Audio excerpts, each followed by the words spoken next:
السلام علیکم۔ امید ہے کہ آپ سب لوگ خیریت سے ہوں گے۔ آج ہم ڈسکس کرتے ہیں معرفہ اور نکرہ کو، یعنی اس میں معرفہ کیا ہے اور اس میں نکرہ کیا ہے۔ What is proper noun and what is common noun.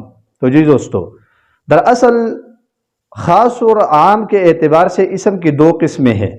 آپ اسکرین پر دیکھ سکتے ہیں، ایک ہے اسم معرفہ اور دوسرا ہے اسم نکرہ۔ اسم معرفہ کیا ہے اور اسم نکرہ کیا ہے؟ اسم معرفہ یعنی وہ اسم جو کسی خاص شخص یا کسی خاص جگہ یا کسی خاص چیز کا نام ہو، جیسے زیدن ایک خاص شخص کا نام ہے، مکتن ایک خاص جگہ کا نام ہے، زمزم ایک خاص چیز کا نام ہے، جس کو انگریزی میں پراپر ناؤن بھی کہا جاتا ہے، یعنی کسی خاص شخص کا نام، کسی خاص جگہ کا نام یا کسی خاص چیز کا نام، اس کو اسم معرفہ کہلاتا ہے۔ اور دوسرا ہے اسم نکرہ۔ اسم نکرہ کیا ہے؟ اسم نکرہ اس اسم کا نام ہے جو کسی خاص چیز کا نام نہ ہو، جو کسی خاص چیز پر دلالت نہیں کرتا، جو کسی خاص شخص پر دلالت نہیں کرتا، جو کسی معین اور خاص جگہ پر دلالت نہیں کرتا۔ مثال کے طور پر میں کہہ رہا ہوں بازار، سوق، بازار، یا کرسیون، کرسی۔ تو دیکھیے، کرسی کسی ایک کرسی کا نام نہیں ہے، یا بازار کسی ایک خاص بازار کا نام نہیں ہے، تو اس لیے اس کو اسم نکرہ کہلاتا ہے، جس کو انگریزی میں کامن ناؤن کہا جاتا ہے۔ تو یہ پراپر ناؤن اور کامن ناؤن، جس کو عربی میں اسم معرفہ اور اسم نکرہ کہلاتا ہے۔ پھر اسم معرفہ کی 7 قسمیں ہیں، آپ میرے ساتھ اسکرین پر دیکھ سکتے ہیں۔ نمبر 1 اعلام، نمبر 2 مضمرات، نمبر 3 اسماء اشارات، نمبر 4 اسماء موصولات، نمبر 5 معرفہ بالندا، نمبر 6 معرفہ باللام، اور نمبر 7 معرفہ بالاضافت۔ تو جی دوستو، اس کو ہم مختصر انداز میں ڈسکس کرتے ہیں تاکہ آپ کا ٹائم بھی زیادہ ویسٹ نہ ہو اور آپ کو فائدہ بھی بہت زیادہ ملے۔ نمبر 1 ہے اعلام۔ اعلام علم کا جمع ہے، اور علم کسی ایک خاص شخص کے نام کو کہلاتا ہے۔ جیسے ایک شخص ہے، اس کا نام ہے زید، تو یہ زید ایک علم ہے، ایک نام ہے، ایک ناؤن ہے، جس کو پراپر ناؤن میں کاؤنٹ کیا جاتا ہے۔ نمبر 2 ہے مضمرات، یعنی علم مین ناؤن اور مضمرات ضمیر کا جمع ہے، جس کو ہم انگریزی میں پروناؤن بھی کہا جاتا ہے۔ پروناؤن اور ضمیر کیا ہے؟ یعنی وہ چیز جو اسم کی جگہ، علم کی جگہ استعمال ہوتا ہو۔ مثال کے طور پر میں آپ کے سامنے ایک پیراگراف پڑھ رہا ہوں۔ زید اسکول گیا، اس نے وہاں سبق پڑھا، اس نے وہاں لکھائی کی۔ تو دیکھ لئے، یہ اس نے یہ اردو میں ضمیر کہلاتا ہے۔ عربی زبان میں ضمیری استعمال ہوتے ہیں، ضمائر استعمال ہوتے ہیں۔ مثال کے طور پر ہم کہتے ہیں زید ذهب الى المسجد ہوا یصلی فیہ صلاۃ العصر۔ تو یہ ہوا جو لفظ ہے، یہ اصل میں ضمیر ہے، اور یہ انگریزی میں اس کو پروناؤن کہلاتا ہے۔ یہ ہوا، یہ ضمیر ہے، اس کو ضمیر کہلاتا ہے۔ تو یہ معرفہ کی دوسری قسم ہے۔ تیسرا ہے اسماء اشارات۔ اسماء اشارات سمپل سی چیز ہے، جس کی مدد سے ہم کسی چیز کی طرف اشارہ کر سکتے ہیں۔ مثال کے طور پر میں کہتا ہوں ھذا الکتاب یا ذالک الکتاب، یہ تو ھذا اور ذالکا یہ اسماء اشارات ہے، یہ بھی اسم معرفہ کے زمرے میں آتا ہے۔ پھر آتا ہے اسماء موصولات۔ اسماء موصولات چند الفاظ ہے جس کو ہم اسماء موصولات کہلاتے ہیں۔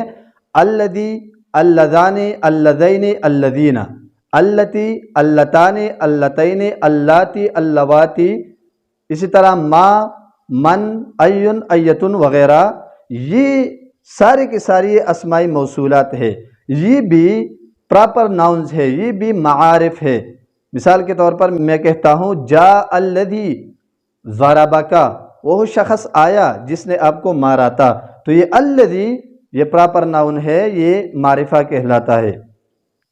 پھر آتا ہے معرفہ بالندا، یعنی معرفہ بالندا وہ اسم ہے جس کو حرف ندا کے ذریعہ پکارا جائے، تو اگر وہ اس میں نکرہ ہے جس پر حرف ندا داخل ہو جائے تو وہ آلریڈی معرفہ بن جاتا ہے۔ مثال کے طور پر میں کہتا ہوں رجل، رجل ایک کامن ناؤن ہے، رجل ایک اسم نکرہ ہے۔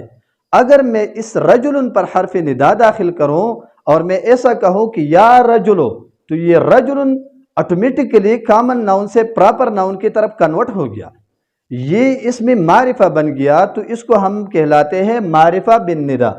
اور پھر آتا ہے معرفہ باللام۔ معرفہ باللام کا مطلب یہ ہے کہ ہمارے پاس ایک ایسا اسم ہو جو نکرہ ہو، جس پر الف لام داخل ہو جائے تو وہ آلریڈی معرفہ بن جاتا ہے۔ مثال کے طور پر رجل ایک نکرہ ہے، ابھی میں رجل پر الف لام داخل کرتا ہوں، میں اس طرح کہہ رہا ہوں کہ الرجل، تو یہ الرجل الف لام کی وجہ سے معرفہ بن گیا، یہ کامن ناؤن سے پراپر ناؤن کی طرف کنورٹ ہو گیا۔ اور آخری ہے معرفہ بالاضافت۔ معرفہ بالاضافت کا مطلب یہ ہے کہ ایک ایسا اسم نکرہ ہو جو ان 6 پراپر ناؤنز میں، ان 6 اسماء معرفہ میں سے کسی ایک کی طرف مضاف ہو۔ مثال کے طور پر یا علم کی طرف مضاف ہو، یعنی کسی کے نام کی طرف مضاف ہو۔ جیسا کہ میں کہتا ہوں کتاب، کتاب ایک کامن ناؤن ہے، کتاب ایک اسم نکرہ ہے، ابھی میں اس کتاب کو اسم معرفہ میں سے عالم کی طرف مضاف کر رہا ہوں، تو ہمارے پاس عالم ہے زید، تو میں ابھی کتاب کو زید کی طرف مضاف کر رہا ہوں اور ایسا ہی کہہ رہا ہوں کتاب زیدن، کتاب زیدن۔ تو ابھی دیکھ لیجئے گا کہ ابھی یہ کتاب جو ہے نا اس زید کی اضافت کی وجہ سے یہ بھی معرفہ بن گیا۔ اسی طرح میں کہہ رہا ہوں غلام، غلام ایک کامن ناؤن ہے، ایک اسم نکرہ ہے، یعنی ہر کوئی غلام ہو سکتا ہے، کسی ایک خاص شخص پر دلالت نہیں کرتا۔ تو ابھی میں اس غلام کو زید کی طرف مضاف کر رہا ہوں، میں ایسا ہی کہہ رہا ہوں غلام زیدن، تو ابھی یہ غلام جس کی اضافت زید کی طرف ہو گیا، ابھی یہ پراپر ناؤن بن گیا، یہ ابھی اسم معرفہ بن گیا۔ اسی طرح اگر میں ضمیر کی طرف مضاف کروں تو میں ایسا ہی کہہ رہا ہوں کتاب، ابھی کتاب کو میں ہو کی طرف مضاف کر رہا ہوں، جو ہو ہمارے پاس ایک ضمیر ہے، ابھی میں ایسا کہہ رہا ہوں کتاب ہو، اس کی کتاب، تو اس ہو کی وجہ سے یہ کتاب بھی اسم معرفہ بن گیا۔ تو یہ ہمارے ساتھ ہو گئی 7 قسمیں اسم معرفہ کی۔ تو انشاءاللہ ہم آئندہ چند کلاسز میں اس میں دوبارہ بہت زیادہ تفصیل کے ساتھ آئیں گے اور اس پر انتہائی زیادہ تفصیل کریں گے، لیکن آج ہم آپ کو مختصر انداز میں سکھانے کی کوشش کرتے ہیں تاکہ آپ زیادہ بور بھی نہ ہو، ٹائم بھی زیادہ ضائع نہ ہو اور آپ کو فائدہ زیادہ سے زیادہ حاصل ہو۔ یہ دراصل عرب ایک بیسک گرامر ہے، اس میں ہم بیسک اور بنیادی چیزوں کو ڈسکس کریں گے، زیادہ ہم اس میں تفصیل میں نہیں جائیں گے۔ انشاءاللہ جب ہم تھوڑا زیادہ لیول اور اوپر لیول کی کلاسز تک ہم پہنچ جائے تو انشاءاللہ پھر ہم ان چیزوں کو اوپر اور زیادہ ہائی لیول کے ساتھ ڈسکس کریں گے۔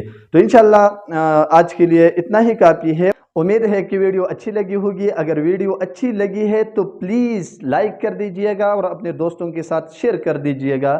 انشاءاللہ ملتے ہیں اگلی کلاس میں، تب تک کے لیے مجھے دیجئے اجازت، اللہ حافظ۔